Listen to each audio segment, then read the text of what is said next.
अब जो हम लोग बात करेंगे वो चले हार्ट। और हार्ट एक ऐसे विचारक है जिनकी एक किताब तो खूब ही पूछी जाती है, ठीक है, और वो लिखी गई जूरिस्प्रूडेंस पे। यूं तो उसका नाम the concept of the law ये है, लेकिन उसे वर्णनात्मक समाजशास्त्र में निबंध इस नाम से डेजिग्नेट ये भी किया जाता है, इसलिए वो खूब पूछी जाती है। और हार्ट की इंपॉर्टेंस है इसीलिए कि हार्ट प्रमाणवादी विचारक है, लेकिन प्रमाणवादी होते हुए वो कानून इसका अध्ययन समाज में करते हैं और समाज में कानून को समझने की कोशिश ये करते हैं। कैसे करते हैं, क्या करते हैं, देखेंगे। लेकिन हार्ट की विशेषता यही है, और हार्ट की ये किताब खूब पूछी जाती है। नाम तो उसका कंसेप्ट ऑफ दिला है, विधि की संकल्पना। और विधि की संकल्पना जब कॉन्सेप्ट हमने पढ़ाए थे आपको, देखिए दो ही सवाल है, क्यों, ठीक है, और क्या। जूरिस्प्रूडेंस आप पढ़ना शुरू करेंगे तो दो ही सवाल आपके सामने, कानून कानून क्यों है, ठीक है, और कानून क्या है, ठीक है, अधिकार अधिकार क्यों है, और अधिकार यानी क्या है, और क्या ये कंसेप्ट है, और क्यों ये थ्योरी है। इसलिए आप जूरिस्प्रूडेंस की किताब उठाइए, वो दो भागों में बटी मिलती है, एक कंसेप्ट, दूसरा थ्योरी। जो थ्योरीज है उन्हें आप स्कूल्स के नाम से जानते हैं, और जो कंसेप्ट है वो पीछे आपका स्टेट और आपका सोवर्निटी, राइट, ड्यूटी, पर्सनालिटी, इन नामों से दिए गए। तो कंसेप्ट और थ्योरी दो ही बातें हैं जूरिस्प्रूडेंस में। और थ्योरी ये बताती है कि जो वास्तविकता है वो वास्तविकता क्यों है, जिसे कानून माना गया उसे कानून क्यों माना गया, उसे कानून माने जाने के आधार क्या हैं, इसका अध्ययन ये थ्योरीज के अंतर्गत किया जाता है। और नेचुरलिस्ट, सोशियोलॉजिकल, हिस्टोरिकल, एनालिटिकल, ये सब कानून के कानून हो जाने के अपने ही आधार ये प्रस्तुत करते हैं। और कंसेप्ट आपसे कहा गया था कि कंसेप्ट एक ऐसा शब्द होता है जो जैसे ही उच्चारित होता है, जैसे एक व्यक्ति उसका उच्चारण करता है, प्रोनाउंसिएशन जैसे ही एक शब्द का होता है, वैसे ही आपके दिमाग में एक रिफ्लेक्शन, एक परावर्तन, किसका, एक तस्वीर का अपने आप हो जाता है। वो चीज आपके सामने है या नहीं है, इससे कोई मतलब नहीं। जैसे बच्चा शब्द जैसे ही उच्चारित हुआ, एक तस्वीर आपके दिमाग में रिफ्लेक्ट हो गई है। वो जो रिफ्लेक्शन है, ठीक है, वो बच्चे की विशेषताएं जो आपको ज्ञात, उनका बोध और उनकी स्मृति ये आपके दिमाग में ताजा कर देती है। बच्चे में जो जो विशेषताएं होती हैं वो सब आपके दिमाग में चलना शुरू कर देती हैं। इसलिए बच्चा शब्द अपने में एक संकल्पना ये भी बन जाता है। संकल्पना आपको बताती है कि किसी भी चीज में या किसी भी, ठीक है, शब्द में क्या क्या विशेषताएं शामिल हैं। और संकल्पनाओं का निर्माण ये विद्वानों के द्वारा विभिन्न वस्तुओं का अध्ययन करने के उपरांत उनके गुण, ठीक है, इनको निश्चित कर देने से होता है। और वस्तु का अध्ययन जितना कंप्लीट होगा, संकल्पना उतनी ही संपूर्ण होगी। हमने आपसे चर्चा की थी जब कॉन्सेप्ट हम पढ़ा रहे थे, कॉन्सेप्ट पर चर्चा कर रहे थे कि आदमी एक कॉन्सेप्ट है, आदमी एक संकल्पना है, और आदमी का जो संकल्पनात्मक अध्ययन है वो प्रारूपिक स्तर पर भी किया जा सकता है और चेतना के स्तर पर भी किया जा सकता है। आदमी, ठीक है, जिसने सबसे पहली बार देखा होगा उसने ये माना होगा कि हमने एक जीव देखा है, क्योंकि उस दिन उसे आदमी नाम से डेजिग्नेट नहीं किया गया था। आदमी तो बाद में डेजिग्नेट हुआ। आदमी तो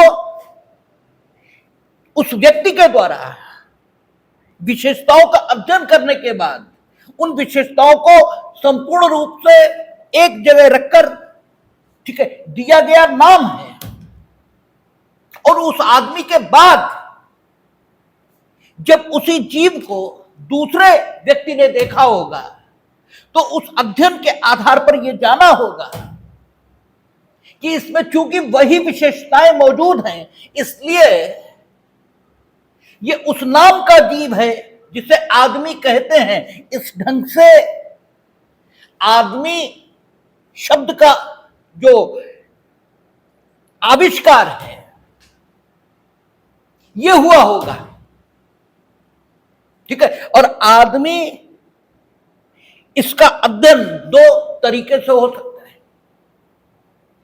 एक आदमी वो है जो प्रारूपिक तौर पर आदमी दिखता है, इसके मतलब ये हुए जिसके दो आंखें हैं, दो कान हैं, आदि आदि, यानी उसकी शारीरिक विशेषताओं के आधार पर एक आदमी का निर्धारण हो सकता है। और दूसरा, चेतना के आधार पर निर्धारण यह भी हो सकता है। एक व्यक्ति, ये प्रारूपिक तौर पर आदमी दिखता है लेकिन चेतना के स्तर पर आदमी नहीं दिखता, क्योंकि चेतना के स्तर पर आदमी के जो गुण होते हैं वो उसमें है ही नहीं। तो इस व्यक्ति को क्या आदमी कहा जाए?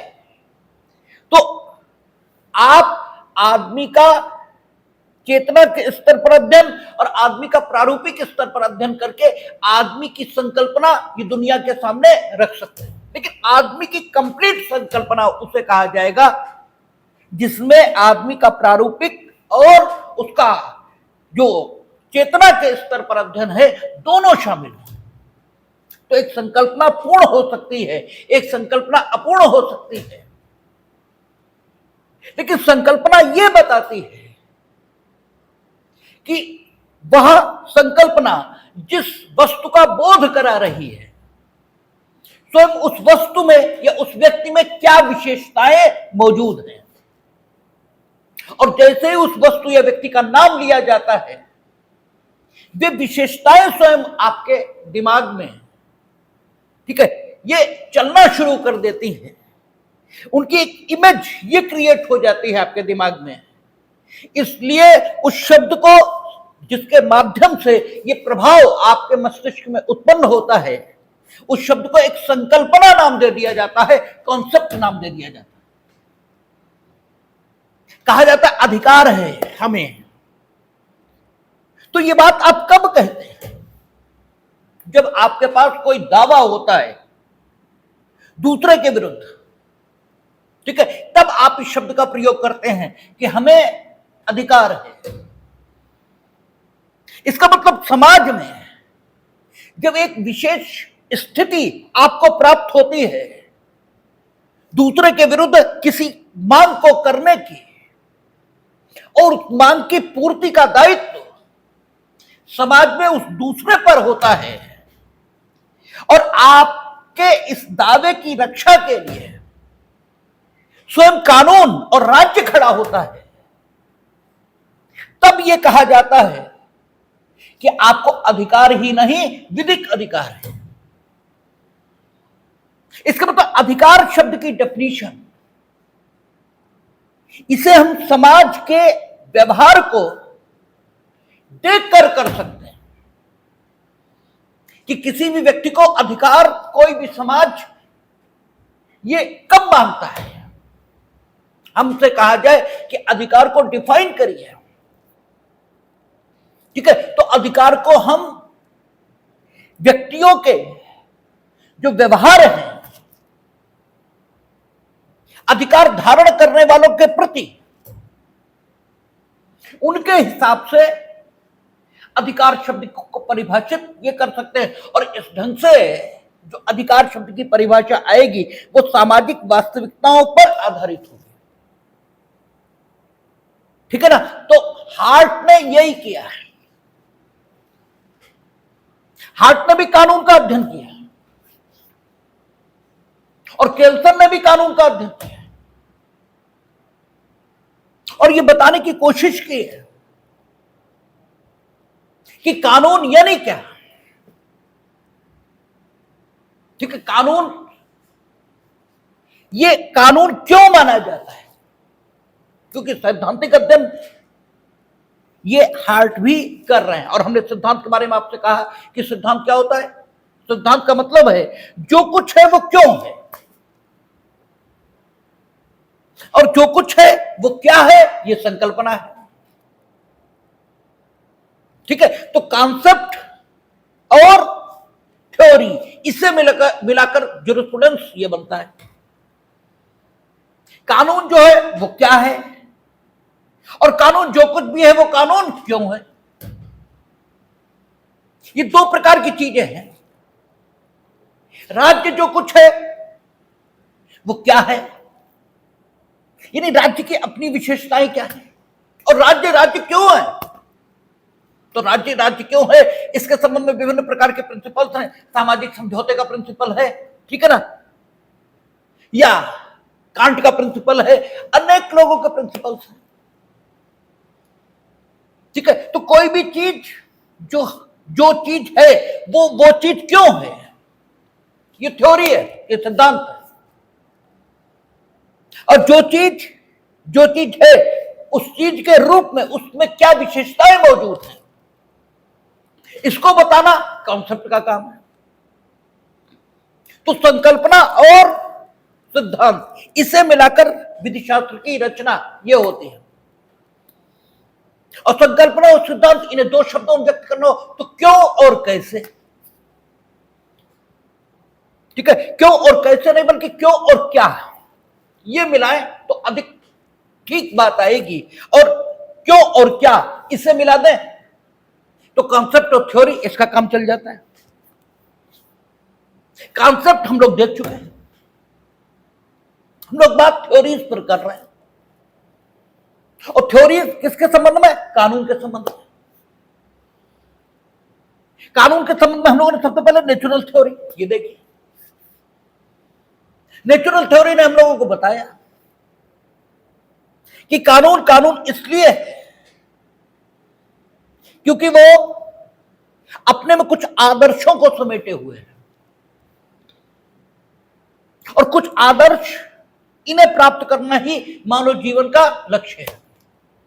या उन आदर्शों को प्राप्त किए बिना मानव जीवन में शांति और प्रसन्नता कभी कायम नहीं हो सकती। और शांति और प्रसन्नता पूर्वक जीवन जीने की इच्छा, ये मानव की प्रारंभिक इच्छा है। और इसी ढंग से, इसी पद्धति से वो जीवन जीना चाहता है। इसलिए शांति और प्रसन्नता से जीवन कैसे जिया जाए, उन नियमों की लगातार खोज ये मानव के द्वारा की जा रही है। यद्यपि वो इस खोज में लगातार असफल भी है, ठीक, आज तक ऐसे सार्वकालिक और सार्वभौमिक नियमों की खोज नहीं की जा सकी है जो मानव को शांत और प्रसन्न जीवन जीने में, ठीक है, सहायता दे पाए। अमेरिका में शांति और प्रसन्नता के साथ जीवन जीने के लिए कुछ भिन्न सिद्धांतों की जरूरत है, और हिंदुस्तान में शांति और प्रसन्नता से जीने के लिए कुछ अलग सिद्धांतों की जरूरत है। और इवन हिंदुस्तान में भी कुछ वर्ग के लोगों को शांति और प्रसन्नता से जीने के लिए भौतिक साधनों की जरूरत है और कुछ लोग अपने में ही प्रसन्न हैं। लेकिन फिर भी सार्वभौमिक तौर पर कुछ चीजों के बारे में यह माना जा सकता है कि मानव को शांत और प्रसन्न होकर जीने के लिए कम से कम मिनिमम उनकी जरूरत है ही। और बस नेचुरल स्कूल इसी पर बात करता है कि वो कौन सी चीजें हैं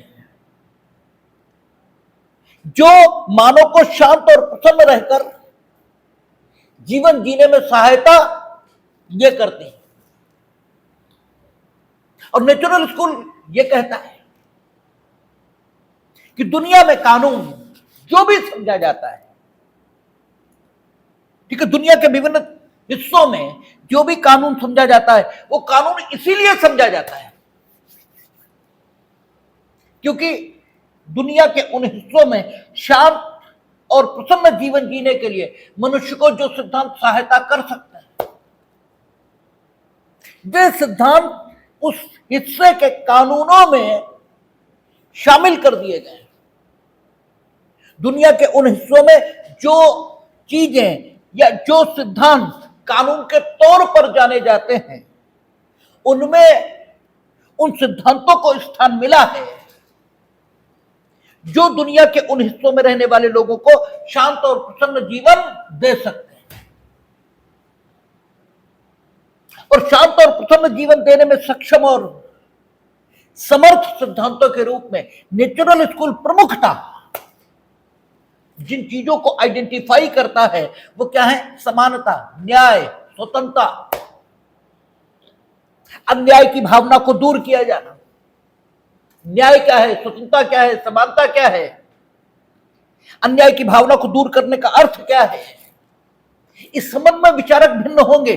कोई किसी स्थिति को कुछ, ठीक है, स्वतंत्रता और समानता आदि का नाम दे रहा है, कोई किसी स्थिति को स्वतंत्रता और समानता इसका नाम दे रहा है, लेकिन इस विषय पर सब एक मत है कि स्वतंत्रता, न्याय, समता, इस पर आधारित समाज ही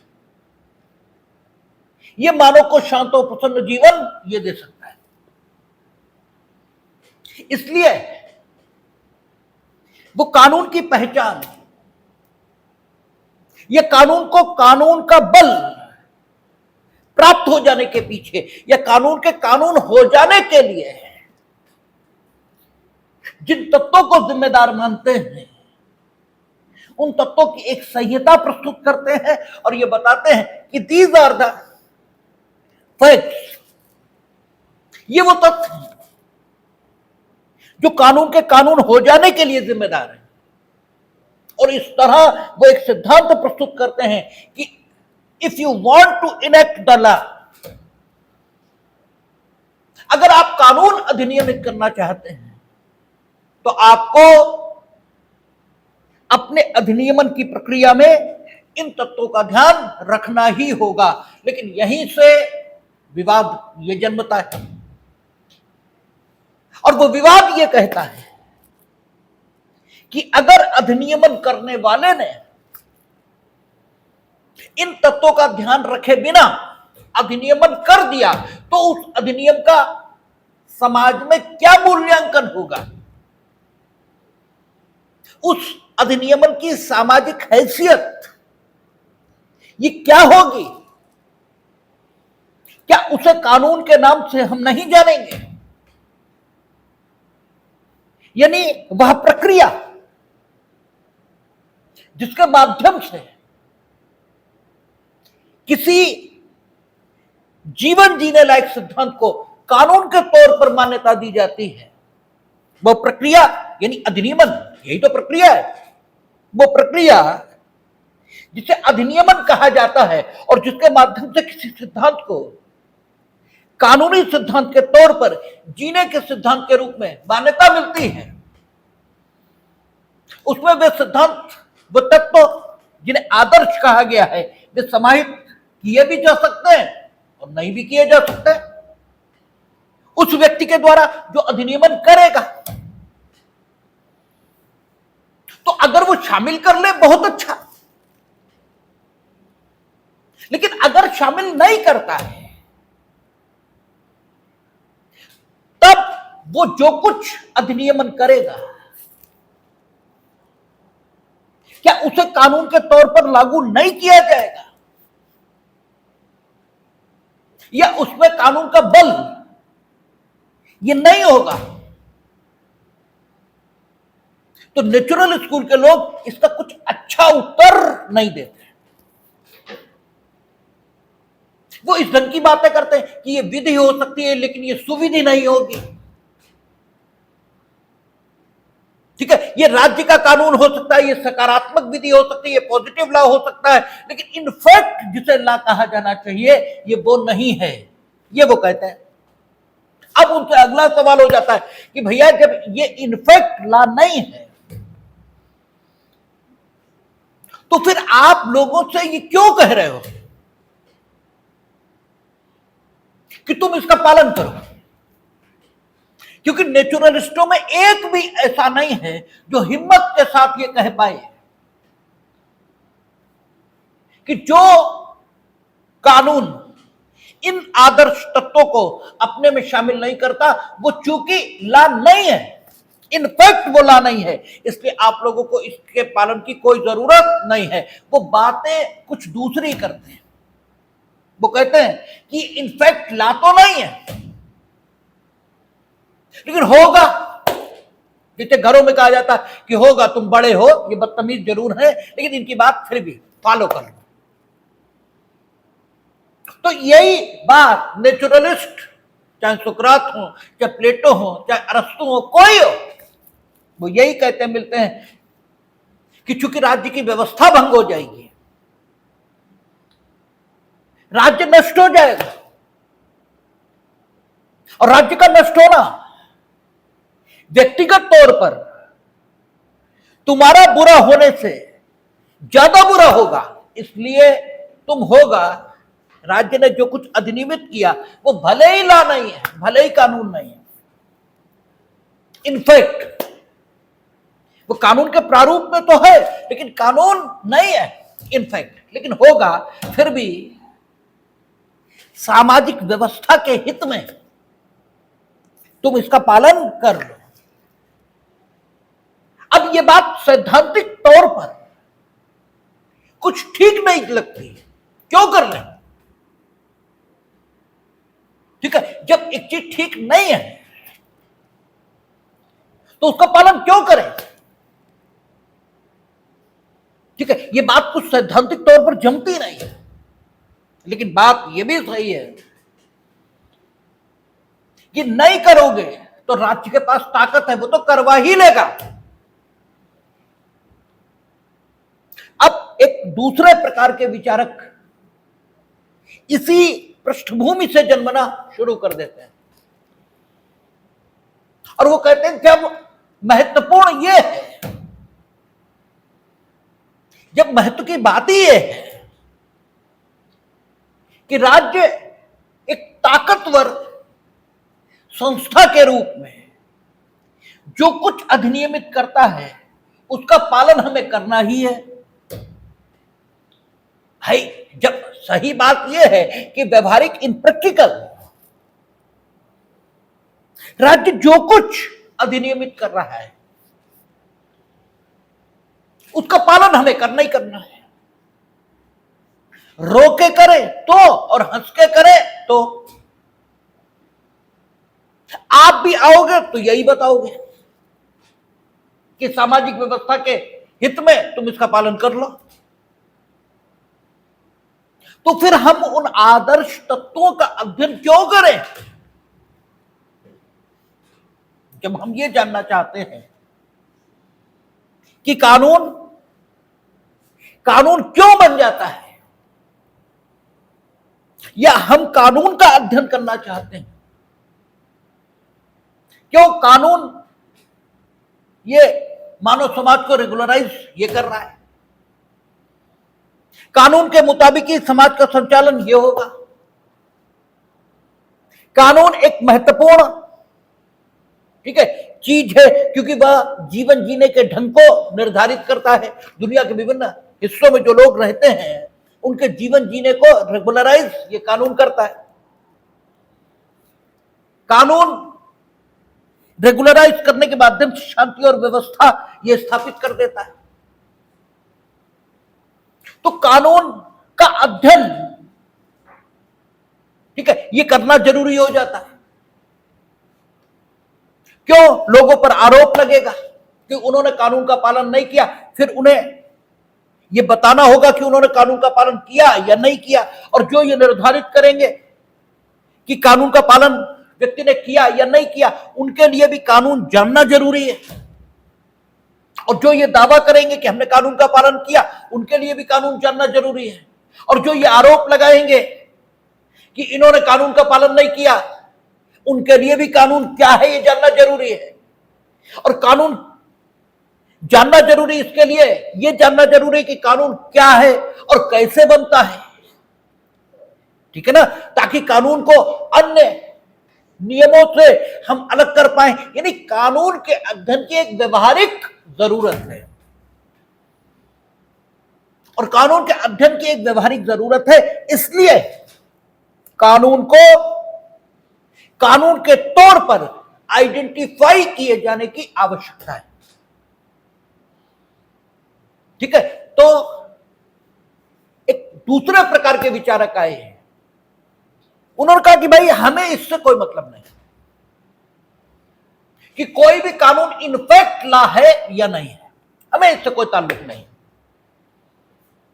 हमें तो मतलब यह है कि कानून के रूप में उस प्रक्रिया से जिससे कानून बनाया जाता है, अगर किसी सिद्धांत को कानून होने की मान्यता मिल गई है तो हम उसे कानून मानेंगे,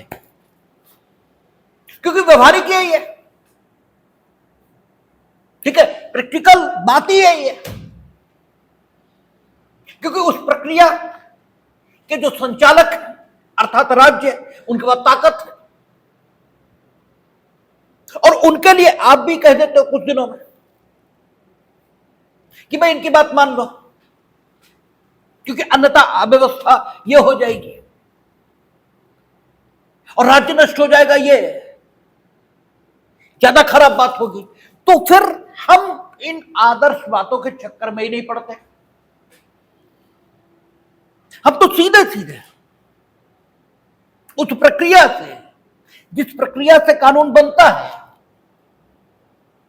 ठीक है ना, उन आदर्शात्मक तत्वों को साथ लेकर तो आप कहते हो कि ला है, और उन आदर्शात्मक तत्वों के बिना भी बने तो भी आप कहते हो कि जो कुछ बना वो ला तो नहीं है लेकिन पालन कर लो, आप ये कहते हो। तो फिर हम उसी को ला क्यों ना माने जो उस प्रक्रिया से निकल कर आ रहा है। इस ढंग के लोग सामने आना शुरू हुए और इन्हें एनालिटिकल लोग कहा गया, क्योंकि ये विश्लेषण कर रहे हैं और विश्लेषण की प्रक्रिया से यह निर्धारित करने की कोशिश कर रहे हैं कि कानून किसी भी देश में कैसे जन्म लेता है, वो कौन सी प्रक्रिया है जिससे पारित हो जाने पर जीवन का कोई सिद्धांत कानूनी सिद्धांत बन जाता है, या जीवन जीने का कोई ढंग ये कानून का सिद्धांत बन जाता है। ये एनालिसिस, विश्लेषण के माध्यम से उस प्रक्रिया का निर्धारण करने की कोशिश ये कर रहे हैं। इसलिए वे सारे विचारक जिन्होंने विश्लेषण की प्रक्रिया से उन जीवन जीने के सिद्धांतों को खोजने की कोशिश की है, जिन्हें कानून की मान्यता दुनिया के किसी हिस्से में मिली है, उन विचारकों को क्या कहा गया? विश्लेषणात्मक विचारधारा के विचारक। और जब उन विश्लेषणात्मक विचारधारा के विचारकों का एक ओवरव्यू हम लेते हैं, तो जैसा पहले हमने चर्चा की थी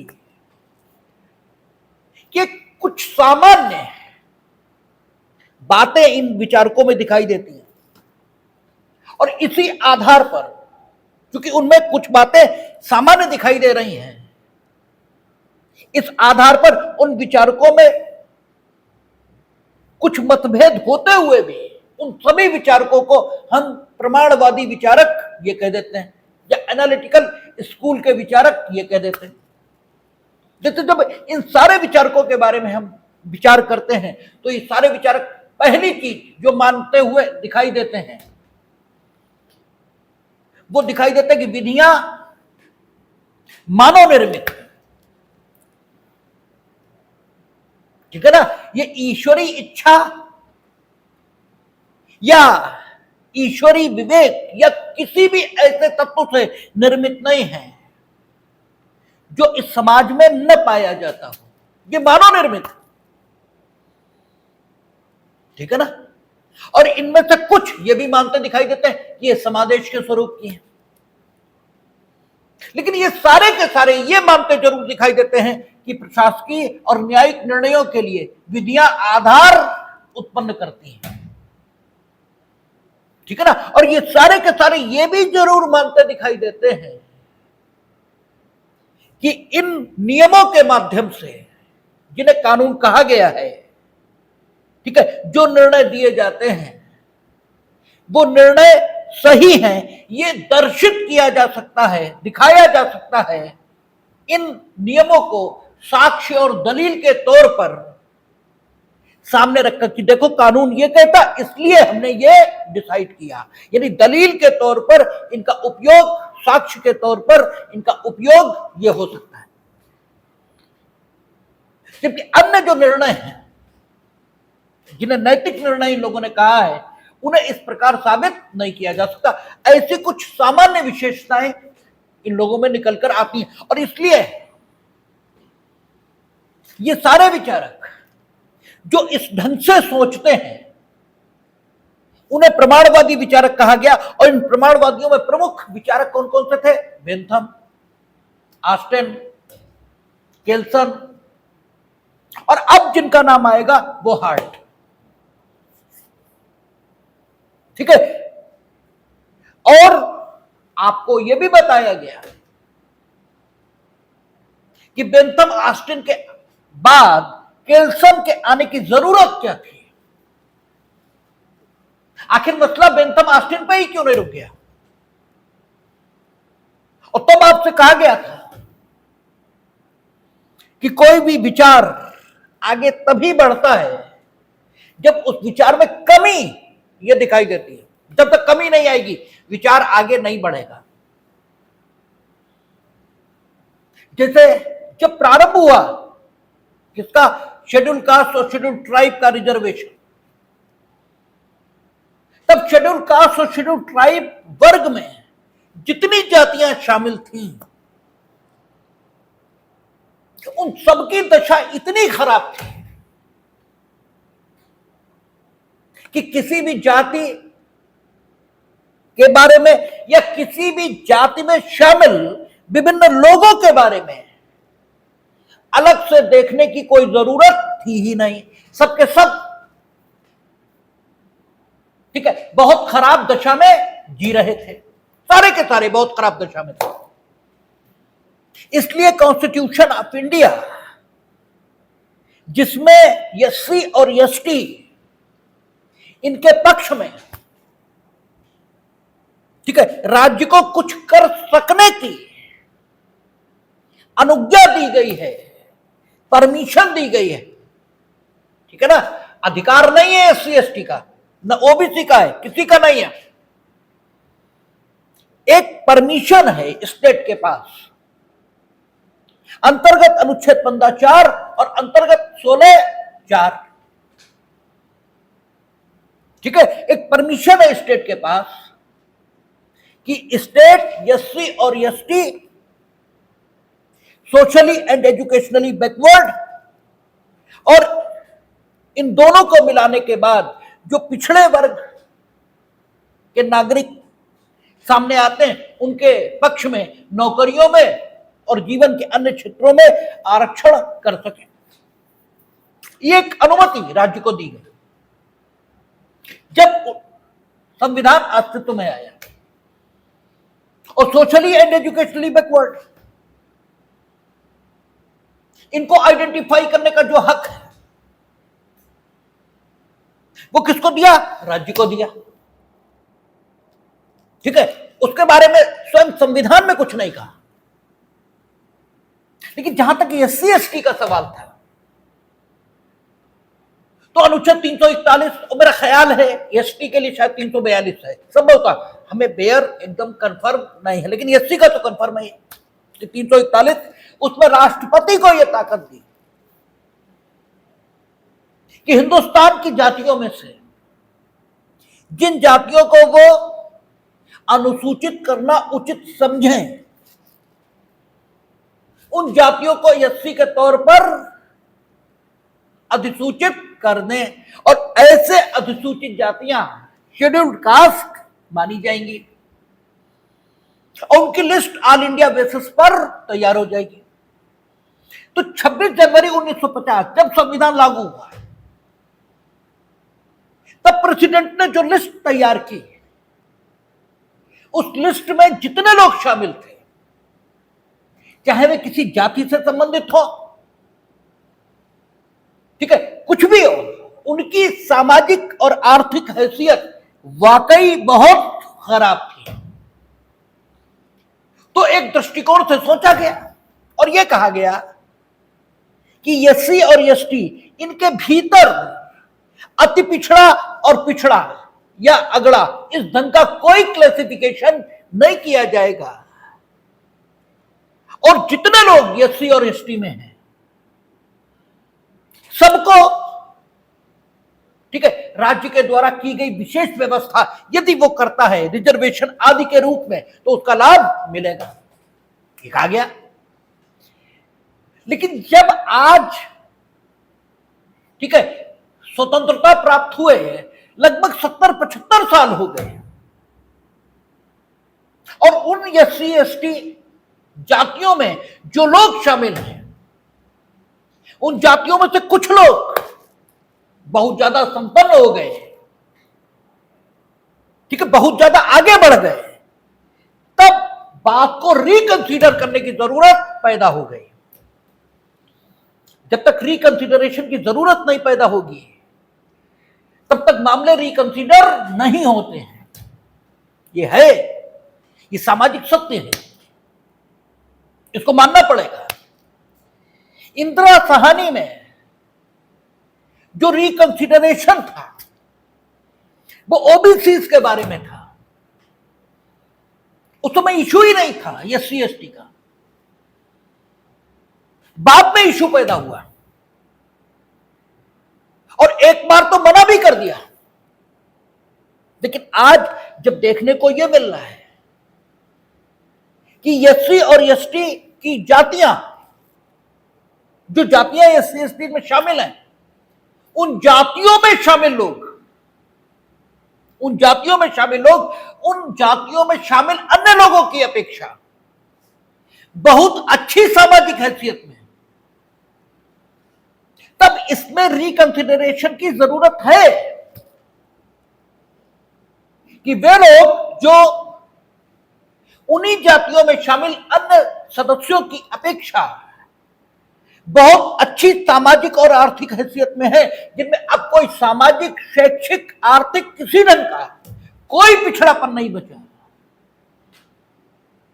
तो उन्हें उन राज्य प्रदत्त लाभों से वंचित किया जाए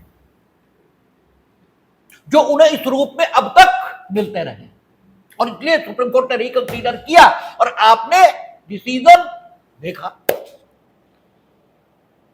और रिकंसिडरेशन जो उन्होंने किया है, वो कैसे पर्पसिव इंटरप्रिटेशन करके किया है। अगर लिटरल इंटरप्रिटेशन करेंगे, अगर देखिए, हमने आपको पहले भी चर्चा की थी कि इंस्टीट्यूट्स, इनके अर्थान्वयन के दो तरीके होते हैं।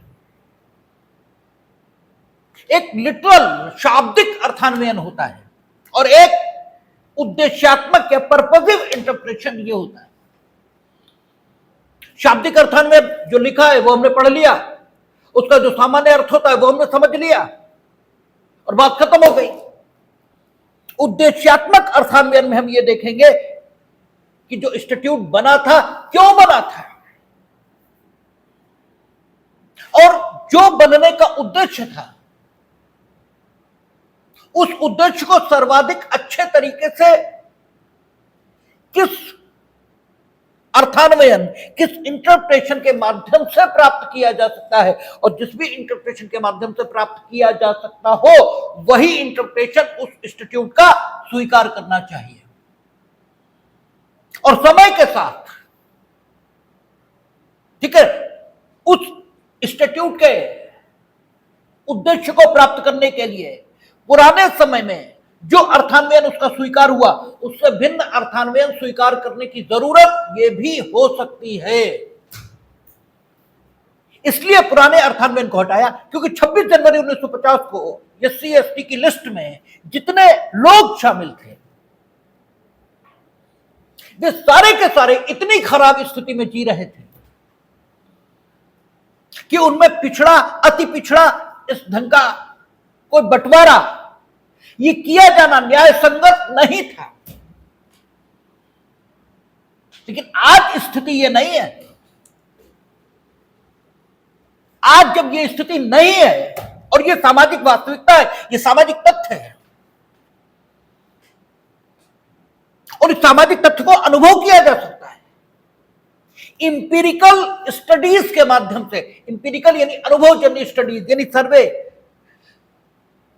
ठीक है, आपका जो रिसर्च स्कॉलर्स करते हैं टेक्निक लगाकर, सर्वे की टेक्निक लगाकर, ऑब्जर्वेशन, निरीक्षण की टेक्निक लगाकर हम इस सामाजिक तथ्य को भली भांति अनुभव कर सकते हैं। तो जो इंपिरिकल स्टडीज हैं उनके माध्यम से यह जाना जा सकता है कि आज एससी एसटी के संबंध में दृष्टिकोण को बदले जाने की जरूरत है। तो जब सामाजिक वास्तविकता इस ढंग की आई जिसने अर्थान्वयन और सोचने के तरीके में बदलाव, इसकी जरूरत को डेजिग्नेट कर दिया, तब बदलाव आए, ठीक है। और आपने देखा कि कल ही सुप्रीम कोर्ट ने डिसाइड किया कि सब अब एससी एसटीज में भी पिछड़ा और अति पिछड़ा इसका क्लासिफिकेशन करने का हक होगा, और अति पिछड़ों की पहचान करके एक ही जाति में शामिल भिन्न भिन्न लोगों के दो वर्ग बनाए जा सकेंगे एक ही जाति में,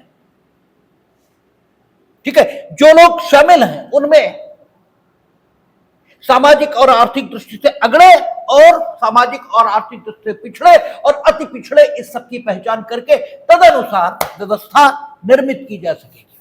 एक चीज खूब, चूंकि प्रसंग चल गया इसलिए बता देता हूं, ये लगातार हम बोलते हैं आरक्षण जाति को नहीं है, जातिगत आरक्षण नहीं है। खूब लिख लें कहीं भी, ये फेसबुकिए मूर्खों की जरूरत नहीं है उनके बातों में पढ़ने की। वर्ग को आरक्षण है, वर्ग को आरक्षण है, और वर्ग इसकी जो व्याख्या होती है, वर्ग का मतलब होता है लोगों का समूह जो एक जैसी स्थितियों में रह रहे हैं।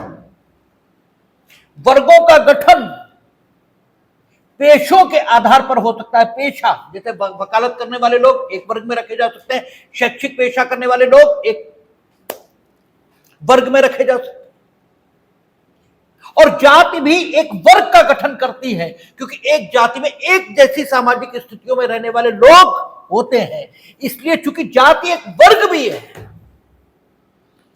इसलिए जाति को वर्ग के रूप में स्वीकार करके रिजर्वेशन दिया गया। जातीय आरक्षण या जातिगत आरक्षण नहीं है। हालांकि कोर्ट ने कहा यही है कि बेहतर होगा आप पेशों के आधार पर वर्गों का निर्माण करें, कहा यही है, ठीक है। एमआर बालाजी से लेकर और इंदिरा साहनी तक कहा यही है कि बेहतर होगा कि ये मिसकॉन्सेप्शन खत्म कर दिया जाए, और आप जैसे सब्जी बेचने वाले ठीक है, मांस का व्यापार करने वाले, इस प्रकार से पेशों के आधार पर वर्गों का निर्माण करे हैं। लेकिन अभी तक वो संभव नहीं हुआ, और वास्तव में तो जातियां भी पेशों के आधार पर ही बनी थी। ठीक है ना भाई, लकड़ी का काम करने वाले कारपेंटर, ठीक है ना, तो बनी तो कामों के आधार पर ही थी। ठीक है, पेशों के आधार पर ही बनी थी। और अब यह अलग बात है कि एक पेशे में पहले, ठीक है, एक ही जाति के लोग होते थे, अब हर पेशे में विभिन्न जातियों के लोग, ठीक है। लेकिन जातियां भी, या जातियों के रूप में जो वर्गीकरण हुआ, जो वर्ग बने, वे भी काम के ही आधार पर बने थे। तो रिजर्वेशन के संबंध में एक बात खूब समझ लें, ये जाति के आधार पर नहीं है, ये वर्ग के आधार पर है। ये दिखता आपको जाति के आधार पर है, ये है वर्ग के आधार पर। ठीक है, चूंकि एक जाति एक वर्ग भी है, क्योंकि वर्ग की डेफिनेशन ही यही है कि ये एक सामाजिक समूह है जिसमें एक जैसी सामाजिक स्थितियों के लोग रहते हैं। ठीक है, तो आप ये देख रहे हैं, तो चूंकि आज स्थिति बदल गई, सोचने का दृष्टिकोण परिवर्तित होना चाहिए। तो सामाजिक स्थिति, सामाजिक जरूरत, इसमें बदलाव आया, और चूंकि सामाजिक जरूरत में बदलाव आ गया, इसलिए सोचने का नया दृष्टिकोण यह आया है। तो हमने आपसे पहले भी कहा कि जब तक जरूरत नहीं आती है, तब तक सोचने के दृष्टिकोणों में कोई परिवर्तन कभी नहीं आता। ठीक है, बेंथम और ऑस्टिन ये जब आए इस बात को लेकर कि व्यवहारिक दृष्टिकोण से उस प्रक्रिया का अध्ययन किया जाना जरूरी है जिस प्रक्रिया से जीने के उस सिद्धांत का गठन होता है जिसे कानून कहा जाता है। क्यों? क्योंकि कानून ही व्यवस्था को चलाने का माध्यम है, और क्योंकि कानून ही व्यवस्था को चलाने का माध्यम है, इसलिए कानून की पहचान जरूरी। और जो कानून की पहचान जरूरी है, तो उस पद्धति की पहचान जरूरी है जिस पद्धति से जीवन जीने के किसी सिद्धांत को कानून की मान्यता मिल जाती है। इसलिए ऑस्टिन और बेंथम ने इस बात पर काम करना शुरू किया, और काम करने के लिए जो पद्धति उन्होंने अपनाई वो कौन सी थी? उन्होंने इंडक्टिव मेथड लगाया, आगमनात्मक सिद्धांत लगाया, विश्लेषणात्मक पद्धति अपनाई। और विश्लेषणात्मक पद्धति और आगमनात्मक इंडक्टिव मेथड से उन्होंने क्या किया? दुनिया की विधिक व्यवस्थाओं का एक तुलनात्मक अध्ययन ये किया, और दुनिया की विधिक व्यवस्थाओं में जो चीजें कॉमन थी, ठीक है, उन कॉमन यानी सामान्य चीजों को उठाकर एक व्याख्यात्मक विधिशास्त्र, एक एक्सपोजिटोरल ज्यूरिस्प्रूडेंस ये प्रस्तुत किया, और ये बताया कि दुनिया की विधिक व्यवस्थाओं में अध्ययन के उपरांत ये देखा गया कि जीवन जीने की प्रणालियों में, जीवन जीने के सिद्धांतों में, ठीक है, उन्हीं सिद्धांतों को कानून की मान्यता मिली है जिन्होंने इन बातों को या इन शर्तों को पूरा कर दिया। किन शर्तों को? जो हम अपने अध्ययन के माध्यम से सामने रख रहे हैं। और इस रूप में जो उन्होंने कानून की परिभाषा दी थी वो क्या थी? कि कानून संप्रभु का समादेश है। दुनिया भर में हर विधिक व्यवस्था में संप्रभु पाया जा रहा है। यह संप्रभु व्यक्ति है या व्यक्ति निकाय है, इससे अंतर नहीं पड़ता, लेकिन दुनिया की सभी विधिक व्यवस्थाओं में व्यक्ति या व्यक्ति निकाय यह संप्रभु के रूप में पाया जा रहा है। और वो जो समादेश देता है, यानी आचरण के नियम को निर्धारित करता है, क्योंकि समादेश की डेफिनेशन वो भी उन्होंने दी थी कि वो जो आचरण की, ठीक है, आचरण का नियम इस रूप में निर्धारित करता है, उसे ही समादेश मानते हैं। और वह समादेश जो इस संप्रभु के द्वारा दिया जाता है और जिसके अपालन की दशा में ये उन लोगों को जिनके द्वारा इसका पालन अपेक्षित है, एक बुरी स्थिति में मिलने का वचन देता है, उन समादेशों को कानून कहा जाता है। और ये समादेश इनफैक्ट संप्रभु की इच्छा है, ठीक है। और ये इच्छा वो अभिव्यक्त क्यों करता है, इसकी कोई बात नहीं है, वो जो चाहेगा इच्छा अभिव्यक्त करेगा। लेकिन आपने देखा था बेंथम और ऑस्टिन का अध्ययन अपूर्ण साबित हुआ था, क्योंकि उनसे पूछा गया संप्रभु क्यों है, लोगों ने तो संप्रभु माना है इसलिए है, क्यों है संप्रभु, तो वो कोई उत्तर नहीं दे सके। वो घुमा फिरा कर बात करते रहे, बोले कि संप्रभु वो होता है जो किसी राजनीतिक समाज में पाया जाता। अरे वो संप्रभु क्यों है ये बताओ ना, वो कहां पाया जाता है ये थोड़ी पूछ रहे। आप ये बता ही कह रहे हैं, जैसे हम करते हैं आपसे पूछते कुछ आप बताते कुछ हो। अरे भाई खेत की पूछना तो खेत की बताओ ना, खलियान की क्यों बता रहे हैं। हम आपसे पूछ रहे संप्रभु क्यों है किसी विधिक व्यवस्था में, आप बता रहे संप्रभु साहब राजनीतिक समाज में पाया जाता है। अरे वाह, हमने पूछा कब कि वो कहां पाया जाता है, हम तो ये पूछ रहे वो संप्रभु क्यों है। आपसे पूछा गया अच्छा राजनीतिक समाज क्यों, बोले राजनीतिक समाज वो होता है जिसमें संप्रभु पाया जाता है। अरे यार हम क्यों कहां पूछ रहे कि संप्रभु कहां पाया जाता है, हम तो ये पूछ रहे राजनीतिक समाज क्यों है। आप ही बता रहे थे राजनीतिक समाज उसे कहते हैं जो शासक और शासित में बटा होता है। अरे भाई शासक कहां से आ जाता है, शासित कहां से आते हैं, ये शासक और शासित इसका जन्म कहां से होता है। या तो सामाजिक समझौते का सहारा लो, वो तुम लेना नहीं चाहते क्योंकि तुम प्रमाणवादी हो, ठीक है ना। या तो तुम कहो कि भाई शासक और शासित वहां से जन्म लेता है, जबकि मनुष्य प्राकृतिक अवस्था में था, उसने समझौता किया, एक को शासक चुना, बाकी शासित हो गए। इससे बचना चाहते हो, जब बचना चाहते हो तो फिर कुछ बताओ, तो बता नहीं पाते, तो यहां पर उनकी आलोचना होती है। फिर ये कहा कि साहब अच्छा ये बताओ, तुम कहते हो साहब जो है लोग अगर संप्रभु के समादेश का अपालन करेंगे तो संप्रभु उनसे बुरी स्थिति में मिलेगा, ये संप्रभु का वचन है।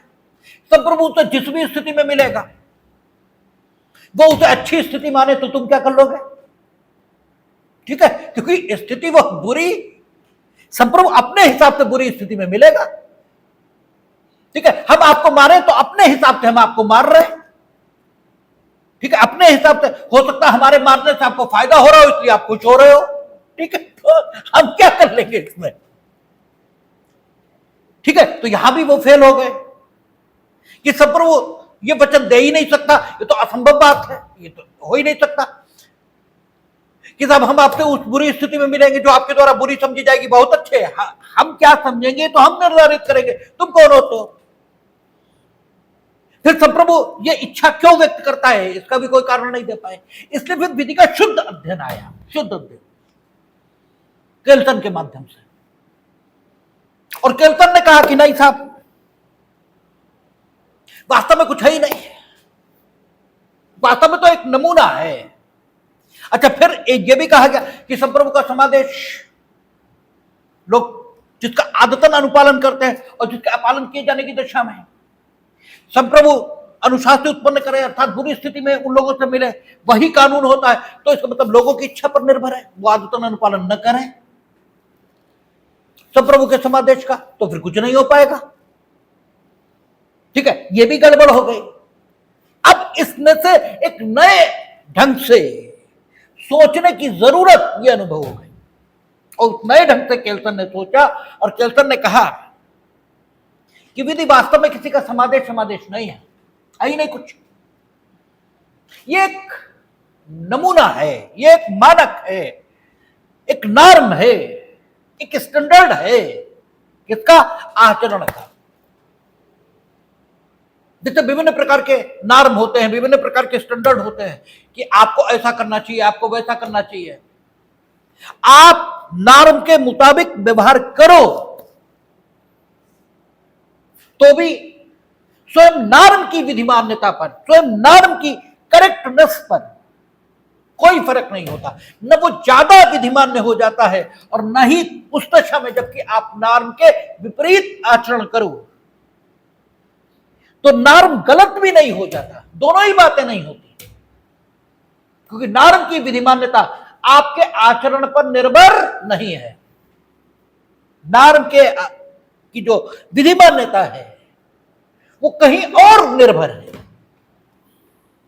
आपके ऊपर निर्भर नहीं है। ठीक है, फिर नॉर्म उन्होंने 3 तरीके के पहचाने। एक मॉरल नॉर्म है, एक प्राकृतिक विज्ञान का नॉर्म है और एक लीगल नॉर्म है। देखिए, नॉर्म की जो जेन्युइननेस है, नॉर्म की जो करेक्टनेस है, वो ठीक है स्वयं नॉर्म में या आप में नहीं होती। नॉर्म की जो जेन्युइननेस है, करेक्टनेस है, वो कहीं और होती है। जैसे प्राकृतिक विज्ञान का मानक, प्राकृतिक विज्ञान का नॉर्म उन्होंने बताया, उसकी जो विधि मान्यता है, उसकी जो करेक्टनेस है, वो कहां है? कार्य कारण सिद्धांत में है कि 2 हाइड्रोजन के परमाणु 1 ऑक्सीजन का परमाणु मिलाने का काम अगर किया जाएगा तो इस मिलाने के कारण पानी बन जाएगा। ठीक है, तो इसकी जो करेक्टनेस है वो कार्य कारण सिद्धांत पर है, आपके आधार पर नहीं कि आप मिलाओगे कुछ नहीं। वो जब भी मिलेगा पानी ही बनेगा, तुम मिलाओ या वो प्रकृति में मिले जब पानी बरसता है। ठीक है, तब भी तो पानी, हाइड्रोजन और ऑक्सीजन के परमाणु, इनमें घर्षण होता है और बिजली की उपस्थिति, ठीक है, जो बिजली कड़कती है उस बिजली की उपस्थिति इन हाइड्रोजन और ऑक्सीजन के परमाणुओं को मिलने में सहायता प्रदान करती है और पानी बरसने लगता है। हालांकि बिजली और कुछ नहीं करती, लेकिन उसकी उपस्थिति ये दोनों को मिलने में सहायता प्रदान करती है। जैसे हिंदू लॉ में होता है, जब समझौता कराता है कोर्ट, तो कोर्ट कुछ नहीं करता, लेकिन कोर्ट की उपस्थिति दोनों को मिलने में, बात करने में सहायता ये देती है। यही मध्यस्थ का काम होता है। मध्यस्थ स्वयं थोड़ी कुछ करता है, करते तो पक्षकारी हैं, लेकिन मध्यस्थ की उपस्थिति। ठीक है, तो मानक की जो करेक्टनेस है वो प्राकृतिक विज्ञान के मानकों में कार्य कारण सिद्धांत पर है। ठीक है, नैतिक मानकों में, लोगों में, स्वयं में है, तुम ऐसा उचित मानते हो इसलिए। ठीक है, लेकिन लीगल नॉर्म की केल्सन ने बात की थी और उनका जो लीगल नॉर्म है वो चूंकि अपने से श्रेष्ठ मानक से अस्तित्व में आता है, तो आप जो कुछ कर रहे हो वो ठीक क्यों है? इसलिए क्योंकि कोर्ट का जजमेंट इस पक्ष में है, यानी न्यायालय द्वारा सृजित मानक आपके पक्ष में है। न्यायालय द्वारा सृजित मानक यानी उसका डिसीजन वो ठीक क्यों है? क्योंकि कानून का मानक उसे ठीक बताता है।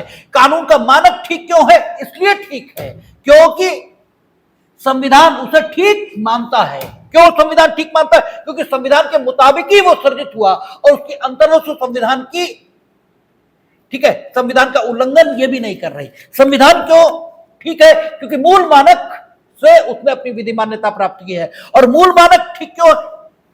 वो इसलिए है क्योंकि वैसे ही वो ठीक है जैसे स्वतंत्रता है।